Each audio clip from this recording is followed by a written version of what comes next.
Assalamualaikum warahmatullahi wabarakatuh. Selamat siang semuanya.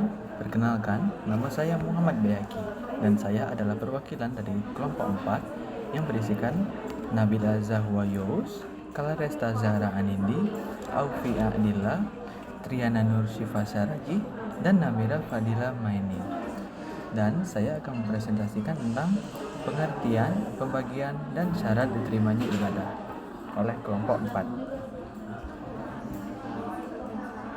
Pengertian ibadah menurut etimologi dan makna umum. Secara bahasa, ibadah berarti tunduk, patuh, dan merendahkan diri di hadapan Allah. Makna umum ibadah ini yaitu segala bentuk ketaatan yang ditujukan untuk mengagungkan Allah Subhanahu wa Ta'ala. Intinya, ibadah adalah hubungan manusia dengan Allah yang dilandasi kepasrahan total. Nah, ibadah menurut ulama. Menurut Yusuf Qaradawi, ibadah itu adalah suatu ketundukan penuh kepada Allah. Sementara menurut Hasbi As-Sidki, ibadah itu mencakup ketaatan, doa, kepatuhan, serta kerendahan hati.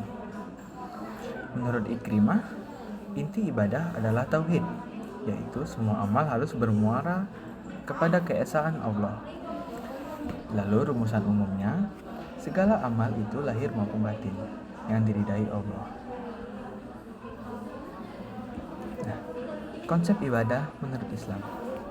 Ibadah dalam Islam itu tidak terbatas pada ritual mahdoh seperti sholat atau puasa.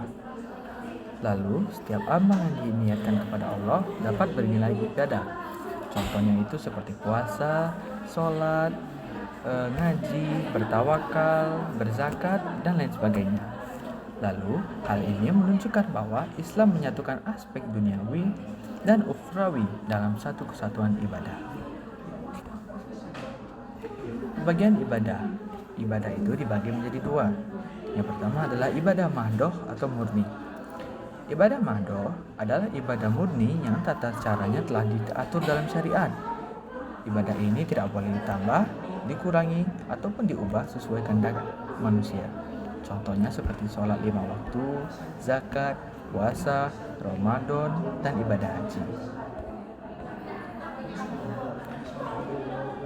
Lalu ibadah mahdoh ini ada dipisah lagi menjadi dua, yaitu yang pertama ibadah batin atau qalbiyah.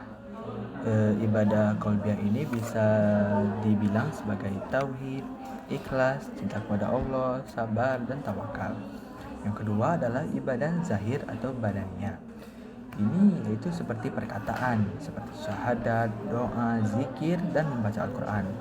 Dan perbuatan, seperti sholat, puasa, zakat, haji, jihad, dan sedekah.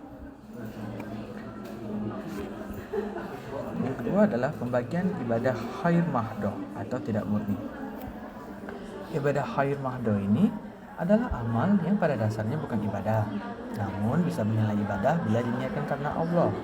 Contohnya, seperti menuntut ilmu, bekerja, makan, tidur, dan membantu orang lain. Amal duniawi berubah menjadi ibadah jika diniatkan dengan benar.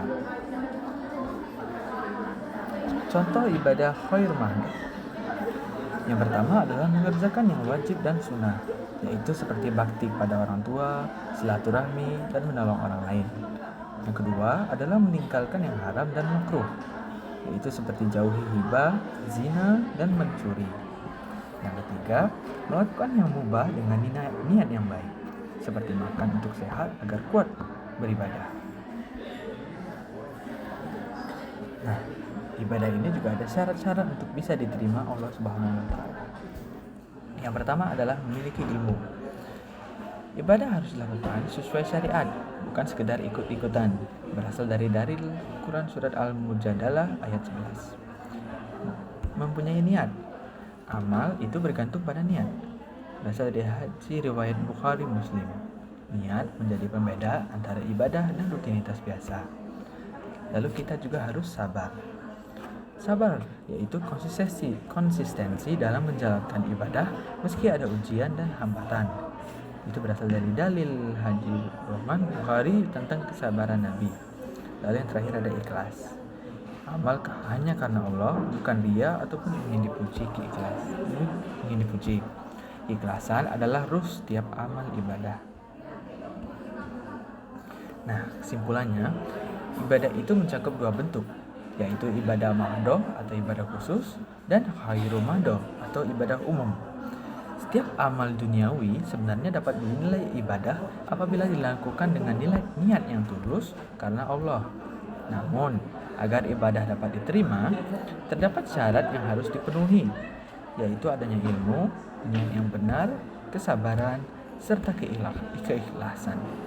Dengan terpenuhinya syarat-syarat tersebut, ibadah yang dilakukan akan menjadi ibadah yang benar, yang bukan hanya mendekatkan manusia kepada Allah, tapi juga menjauhkan dirinya dari kesesatan. Sekian dari saya, terima kasih. Apabila ada kesalahan dalam berbicara ataupun kesalahan dalam menginput pembahasan, saya minta maaf mewakili kelompok saya. Demikian saya akhiri. Wassalamualaikum warahmatullahi wabarakatuh.